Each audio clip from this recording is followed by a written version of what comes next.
E aí galera, beleza? Aqui é o Murilo. No vídeo de hoje a gente vai implementar alguns testes de integração no método getUsersById, que o Babbler já desenvolveu. Então bora lá para o código e começar a adicionar alguns cenários nesse método aí que ele criou. Bom, a gente já tinha aqui um teste que a gente tinha implementado, né, que está passando, que deveria retornar todos os usuários. Tá? E agora a gente pode criar aqui embaixo mesmo, ó, a gente pode vir aqui, colocar um @teste, usando a mesma anotação do JUnit, display name. Dessa vez a gente pode chamar ele de should return an user by ID. E aí aqui embaixo a gente criou o nosso método com o mesmo nome, should return an user by ID.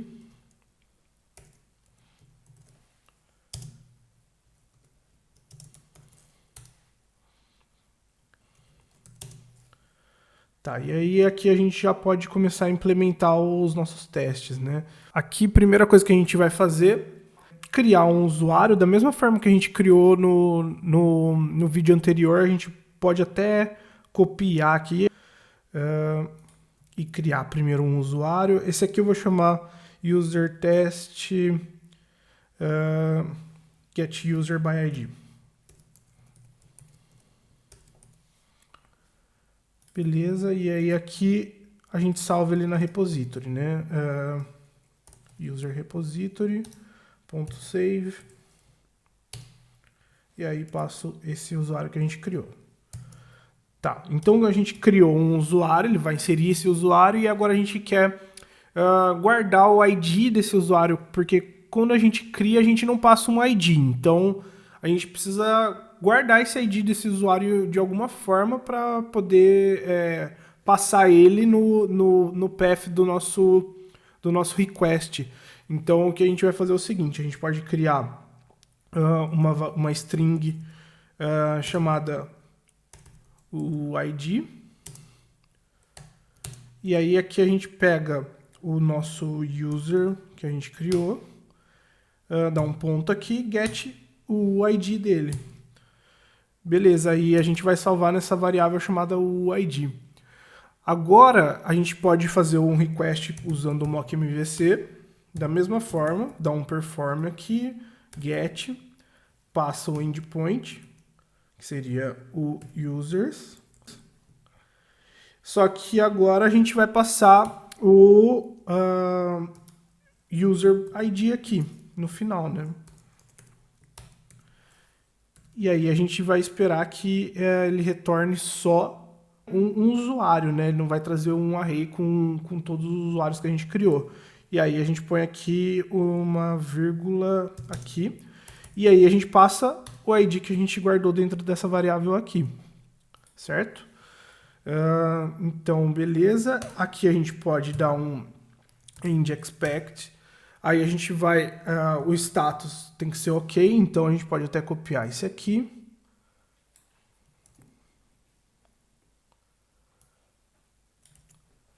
Tá?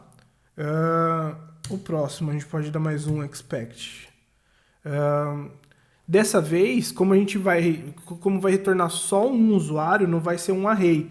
Então a gente vai pegar só um objeto, né? Então a gente pode usar o JSONPath aqui, e aí ao invés de passar dessa forma aqui com as chaves e o asterisco aqui, a gente vai passar dessa forma aqui, pegando só um name, e aí a gente põe uma vírgula aqui, is, e aí a gente pode pôr o nome do usuário que a gente criou. Aqui ele está como userTest1, mas eu vou trocar aqui também, vou pôr userTestById aqui. UserTest getUserById. Beleza? Aí eu passo aqui. Vamos validar a idade dele também. endExpect JSONPath. Aí a gente vai fazer da mesma forma também. Isso. A idade dele vai estar 30 aqui. Vamos trocar para um outro número que está igual ao de cima lá. Vou pôr aqui 15. E mais um endExpect, JSON path, e aí posso pôr que a gente pode validar o próprio ID dele, né? Então a gente põe aqui, ponto UID, isso. Aí a gente pode até pôr que ele é o mesmo o ID que a gente criou aqui, né? É igual. Aí põe um ponto e vírgula aqui. O que ele está reclamando aqui? Ah, tá. Ainda tem que colocar adicionar exception na assinatura do método. Se eu clicar aqui, ele vai adicionar aqui para mim. Então ele criou aqui o throws exception. E eu acho que está tudo ok. Então vamos executar esse teste aqui e ver se funciona.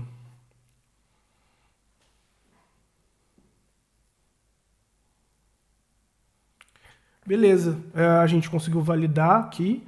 A gente pode também fazer uma validação interessante aqui, validar o tamanho do ID aqui. A gente pode pôr aqui endExpect, JSON path. Pode até copiar aqui de cima de novo.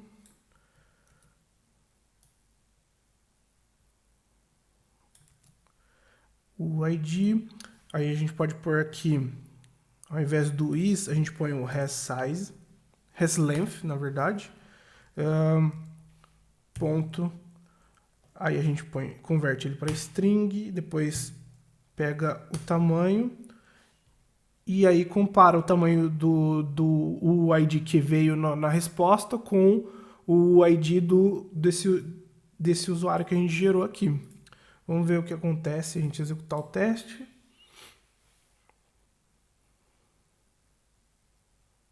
Beleza, continua passando. A gente pode implementar mais um teste aqui também. Se a gente passar um usuário que a gente não tem na base de dados. A gente pode colocar aqui o @teste, o display name. A gente pode chamar de should return 404 not found exception for when the user does not exist. Então, beleza, aí a gente pode criar o método void aqui com o mesmo nome, should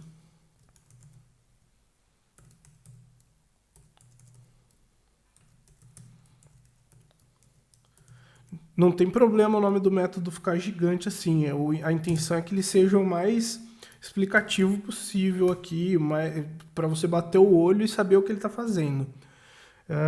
Beleza, aí o que a gente pode fazer? A gente pode criar um ID do mesmo jeito que a gente criou aqui, a gente pode criar, só que ao invés de passar um ID válido, a gente cria um ID aqui que não existe. A gente pode pôr aqui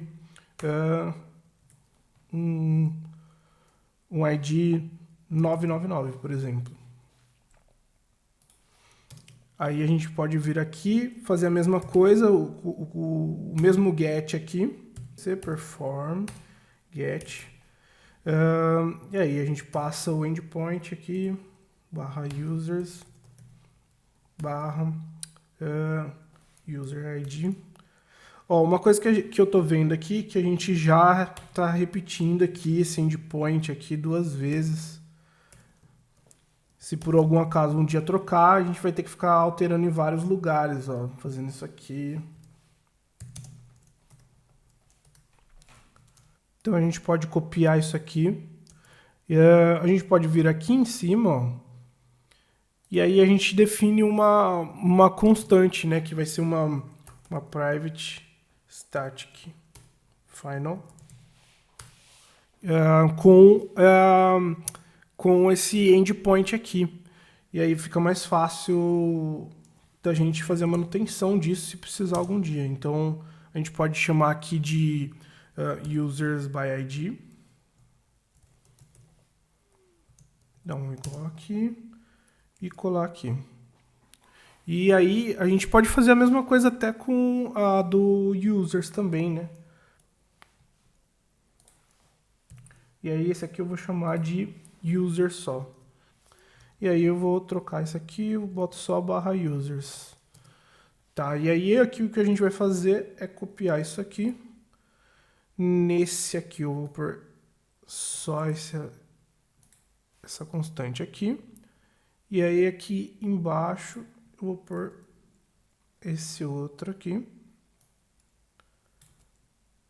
E vou substituir esse de cima aqui também. Aqui. Certo? Tá, agora a gente vai passar o ID, beleza, e aí a gente vai fazer um assert, que ele tem que dar um 404, então a gente vai colocar aqui end expect, né, do mesmo jeito que a gente já vem fazendo. O status agora, ele tem que dar um is not found. A gente não tem validação, a mesma coisa, tem que adicionar a assinatura do método, o exception aqui, tá?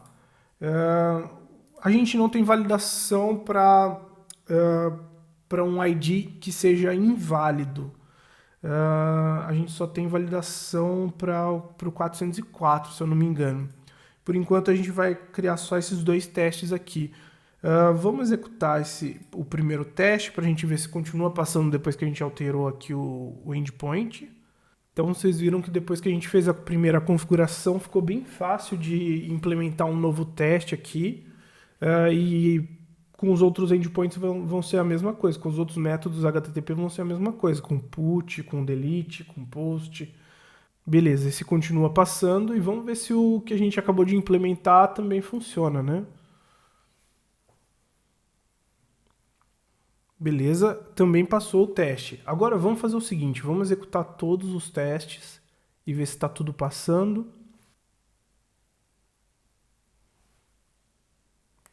Deu uma merda aqui, né? Vamos ver o que aconteceu, ó. Os dois últimos testes que a gente criou passaram. Os dois passaram, não teve nenhum problema. Só que aí quebrou o primeiro teste. Por quê? Lembra que a gente estava validando que o retorno tinha que trazer um array com 2 usuários? Agora ele está trazendo 3. Por quê? Porque aqui embaixo a gente está criando mais um usuário.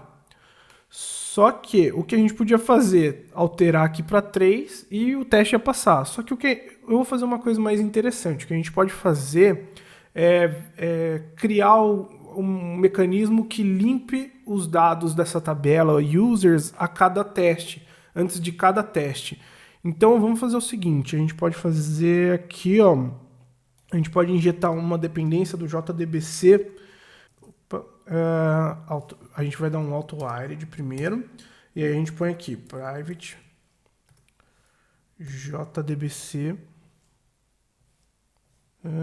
JDBC template. Vamos ver aqui, tá.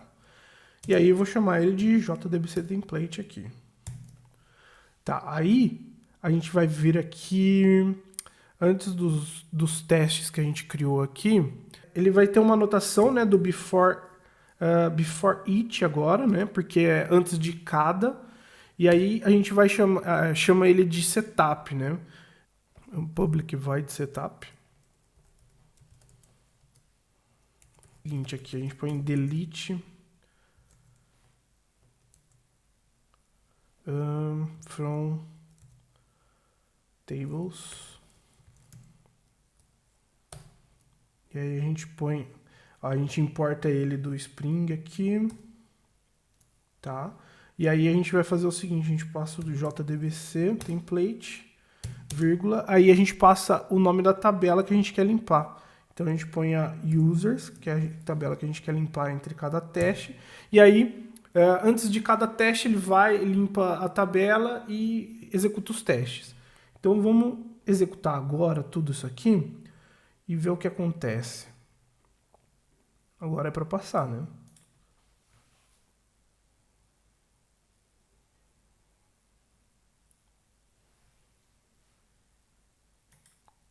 Agora todos os testes estão passando, tá tudo certinho. Então a gente está repetindo várias vezes aqui essa entity para criar os usuários, né? Então o que a gente pode fazer é criar um package chamado factory e criar uma classe que seria a user factory que vai gerar usuários para a gente, né? Então a gente faz o seguinte, aqui a gente vem aqui, cria um novo package, chama ele de factory. Aí a gente cria aqui uma classe chamada user factory.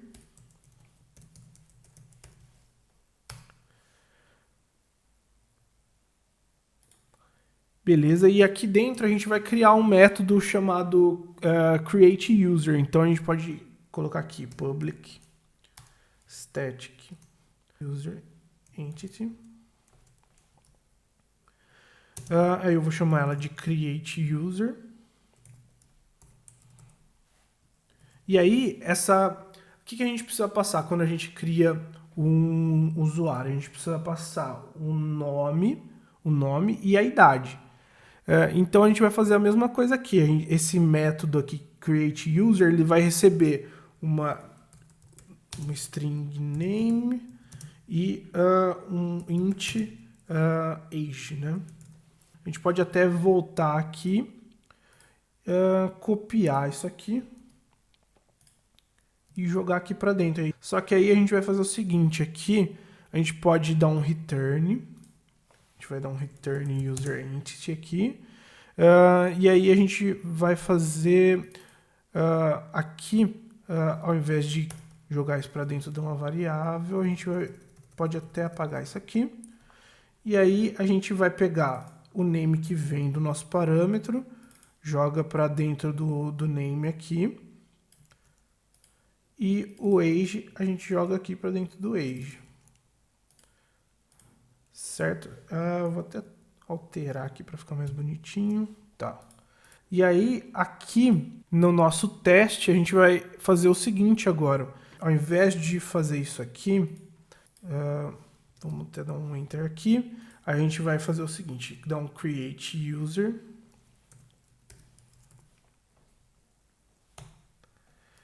Aí a gente importa ele, porque a gente não tinha importado aqui. E aí a gente vai passar o nome,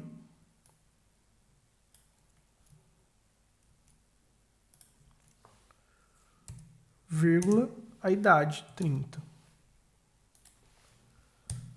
E aí a gente pode remover tudo isso aqui do código e fazer a mesma coisa com o user2 aqui. A gente pode criar create user. E aí a gente passa o nome e a idade 40. E aí a gente remove isso aqui tudo também. E ó, tá vendo como fica mais legível, fica mais limpo aqui? Não fica, a gente não fica repetindo o código o tempo inteiro. Ó. Aqui a gente vai fazer a mesma coisa. Ó. Vou até copiar aqui. A gente pode vir para cá. E aí eu passo aqui, o nome desse user vai ser user test get user by ID. E aí a idade dele, a gente altera aqui. E beleza, pode remover isso aqui também. Opa. Trocar isso aqui, senão não vai dar certo. E a gente remove isso aqui. E agora o teste deve continuar passando.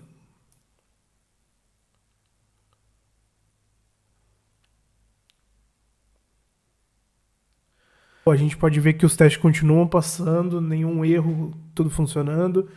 E, bom, por esse vídeo, pessoal, a gente já pode encerrar. Nesse vídeo a gente criou testes para o método getUsersById, criou testes para o caso do 404 também, caso o usuário não exista na nossa base de dados. E a gente implementou também o método beforeEach, para fazer uma limpeza na tabela users antes de cada teste que for executado. E criou também uma classe user factory que a gente pode usar para gerar usuários para cada teste que a gente for criar agora. E deixar o código também de uma maneira um pouco mais organizada, um pouco mais limpa aqui. No próximo vídeo a gente vai criar testes para o método createUsers, né? Que seria o post. Se você achou que o conteúdo ajudou de alguma forma, se você tá curtindo, deixa um comentário. Se você tem alguma dúvida ou uma sugestão também, entre em contato com a gente, tem as nossas redes sociais aí. Bora, vamos conversando e vamos evoluindo todo mundo junto, beleza? Bom, por esse vídeo é isso. Um abraço, valeu, até mais.